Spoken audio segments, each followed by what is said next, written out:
The wind howled across the icy plains of the alien world, cutting through every layer of clothing like it was nothing. The snow shimmered under the pale light of the twin suns, a cruel mimic of warmth that only mocked the travelers trapped beneath its frozen grip. The cowboy trudged forward, each step sinking into the deep snow, his boots heavy and numb. His ship had broken down hours ago, leaving him stranded in a place that seemed like a frozen tomb. He could feel the cold gnawing at his bones, but he refused to let it take him. Survival was always a choice, and he had never been one to give up.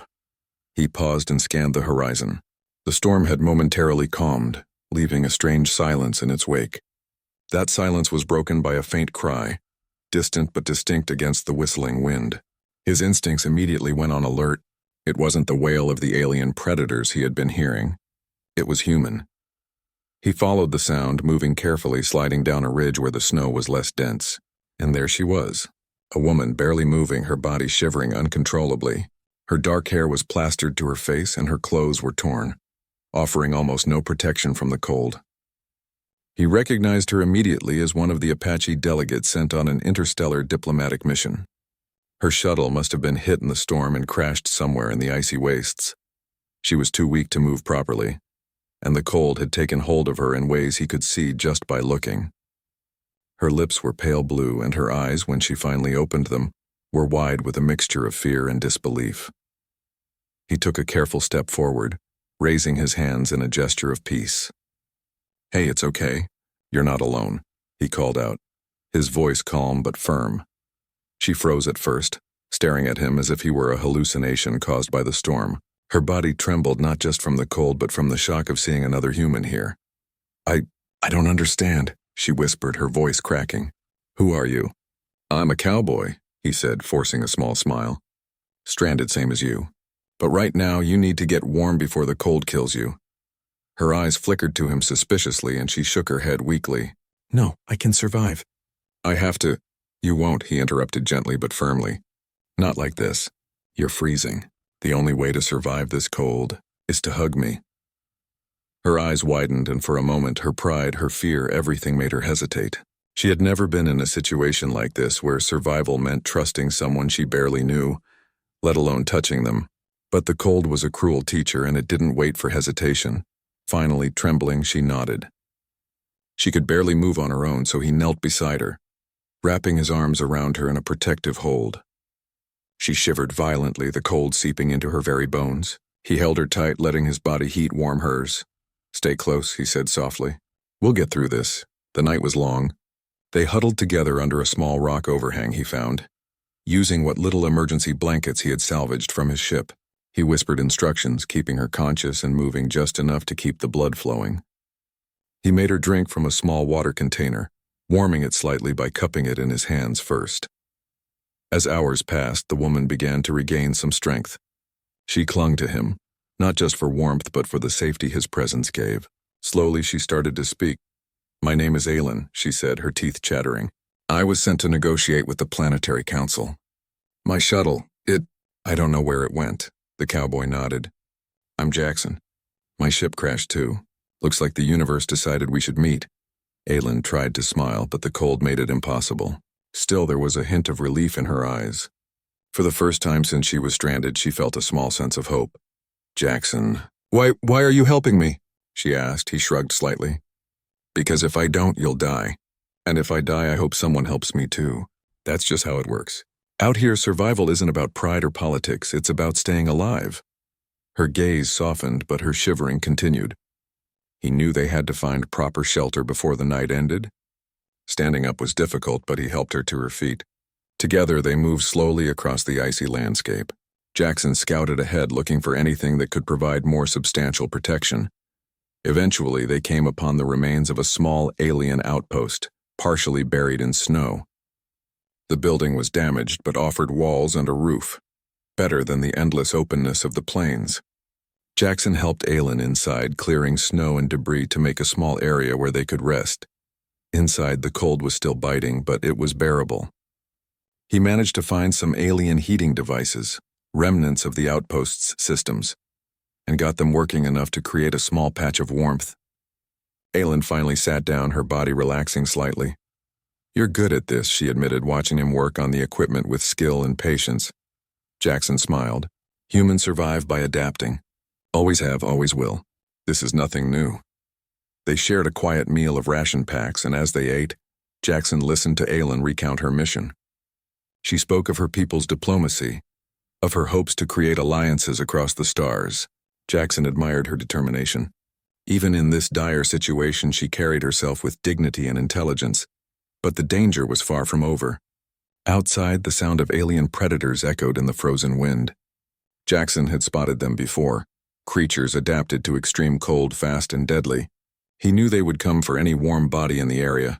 We need to be ready, he said, checking the weapons he had salvaged from his ship. They'll smell us. Any noise, any heat, were on their radar. Aylin nodded, her fear returning, but there was trust there now too. She watched him move with precision, placing traps and setting up a defensive perimeter. She realized how human ingenuity could shine even in the worst circumstances. Hours passed in tense vigilance. Every shadow seemed like a threat, every gust of wind a warning. But Jackson kept her calm, teaching her to stay low, to move quietly, to think like the predators she couldn't fight with strength alone. As dawn approached, the storm had passed, leaving a strange quiet over the icy plains. The sky was pale and the twin suns peeked over the horizon, offering a cold light that didn't yet warm the air. Jackson looked at Aylin, seeing her face harden with determination. She had survived the night, and for the first time, he saw hope reflected in her eyes. You made it, he said simply. Aylin nodded, swallowing back a mix of gratitude and disbelief. I couldn't have done it without you. Jackson smiled, but there was no pride in it. You did most of it yourself. You're strong, Aylin. Don't forget that. Together, they stepped outside, ready to continue their journey across the frozen planet. The road ahead would be dangerous, filled with storms, predators, and the unknown. But for now, they had each other, and in a world designed to kill, that was enough to survive. As they moved forward side by side, Jackson kept one arm around Aylin, both for warmth and for reassurance. In that moment, two very different people, one cowboy, one diplomat, found a connection forged in adversity. And the cold, which had once threatened to take everything from them, had instead brought them together. The frozen world was merciless, but humans had a way of enduring. They could adapt, survive, and even find trust and warmth in the harshest places. Jackson and Aylin had just begun their story. The storm had passed, but the adventure and the tests of their courage were only starting. The morning light was harsh and pale, reflecting off the endless expanse of ice and snow. Jackson and Aylin moved carefully, each step measured and deliberate. The storm had passed, but the planet's dangers were far from gone. Every shadow, every ridge could hide predators adapted to the frozen world. Jackson scanned the horizon constantly, while Aylin followed closely, leaning on his strength and guidance. The remains of her shuttle were still far ahead, half buried under snow and ice. They needed it not just for shelter, but for a way off this planet. Jackson knew that even if they reached it, repairing it would be a challenge. But humans thrived on challenges. They adapted, they survived, and they found solutions where others saw only despair. The wind picked up again, chilling them to the bone despite layers of clothing and the heat generated by their movement. Aylin stumbled on a patch of ice, and Jackson caught her just in time, holding her close to shield her from falling. Thank you, she whispered, her teeth chattering. No thanks needed, he said. We survived together. That's all that matters. They pressed on, moving slowly but steadily. As they walked, Jackson shared survival tips, how to read the ice for weak spots, how to detect approaching predators, and how to conserve energy while keeping warm. Aylin listened intently, her mind absorbing everything. She realized that human ingenuity wasn't just about tools or weapons. It was about thinking ahead, predicting danger, and using what the world offered to her advantage. After hours of grueling movement, they spotted something unusual, a cluster of jagged ice formations that formed a natural barrier. Jackson led them inside a small cave formed by the ice, hidden from sight and partially shielded from the cold wind. Inside, they rested for a few minutes, huddled together for warmth. This place. It might work for a temporary base, Jackson said, examining the walls. We can stay here until nightfall, then push toward your shuttle. Aelin nodded, shivering less now but still exhausted. I never imagined surviving this. I thought the cold would take me before anything else. Jackson gave a small smile. Humans don't give up easily. We survive because we have to, and sometimes because we refuse to let someone die when we can help them. Their conversation was interrupted by distant noises, the sound of scraping ice, subtle but distinct. Jackson tensed, motioning for Aelin to stay low. Predators, he muttered. They can smell us. Stay quiet and stay close. They watched as shadows moved outside the cave entrance.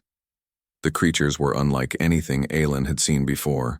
Tall, thin, covered in ice-like armor with long limbs that allowed them to move silently across the frozen surface. Jackson's hand went to his weapon, a hybrid of human design and salvaged alien tech. He had learned to fight these creatures through observation and quick improvisation.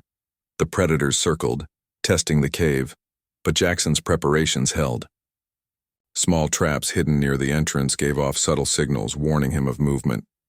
He whispered instructions to Aelin, teaching her how to stay safe, how to watch, how to react without panic. She followed, impressed and grateful for his guidance. Night fell again, darker and colder than the first. But this time they had learned more about the planet, the predators, and each other. Their trust had grown, and so had their determination. They shared stories of Earth, of deserts and mountains, of rivers and forests. Jackson told her of his life as a cowboy, of riding across the plains and surviving harsh conditions. Aelin shared tales of her people, their diplomacy, and their efforts to build bridges across worlds. In the warmth of their shared stories, the icy planet seemed a little less hostile. The next morning, they resumed their journey, moving cautiously toward the shuttle. Along the way, Jackson noticed signs of the storm's aftermath. Ice bridges collapsed, crevasses opened, and some predators appeared more desperate for food. Every step was a test of endurance, intelligence, and courage. When they finally spotted the shuttle, partially buried in snow and ice, relief washed over them. But it was short-lived. The shuttle was damaged, its systems failing, and the cold had frozen some of the critical mechanisms. Jackson examined it carefully. We can fix it, he said, but we'll need to work together and we'll need to protect ourselves while we do it.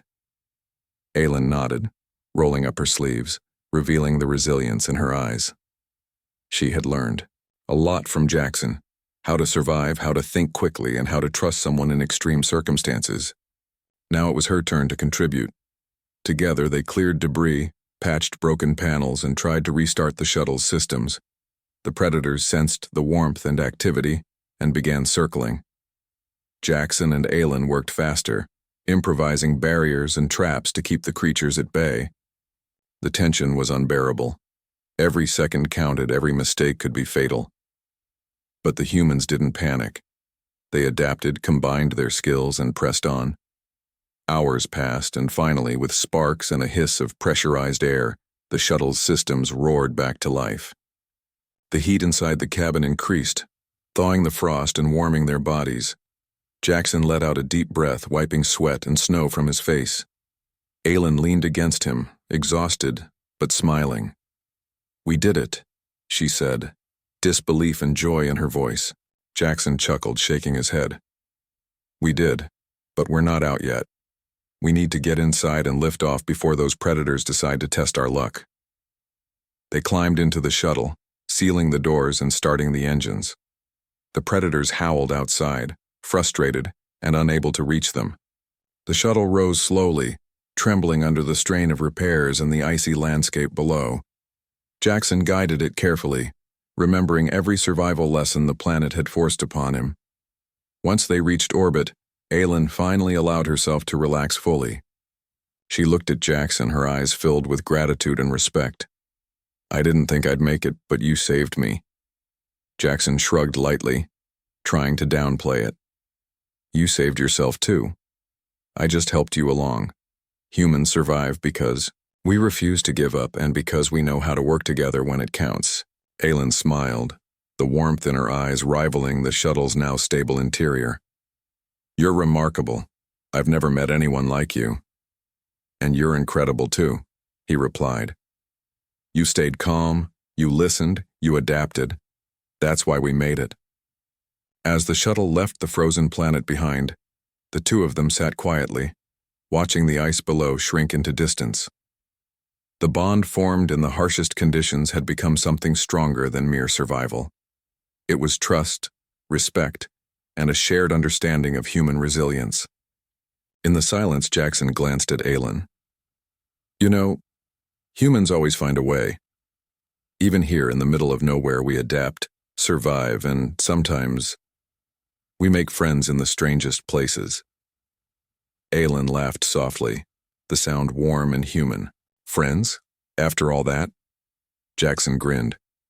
Friends, allies, maybe even more. But for now, let's just survive and get home. The shuttle hummed steadily, carrying them away from the frozen wasteland, toward safety, and toward a future neither could have predicted. They had survived the cold, the predators, and the odds against them. They had proven that humans could endure, adapt, and prevail in a universe that often seemed designed to crush life. As the stars stretched out before them, Jackson and Aelin knew that the bond formed in that frozen hell would stay with them forever. The cowboy and the Apache woman had faced death together, and in doing so had discovered the strength, courage, and warmth that made humans remarkable.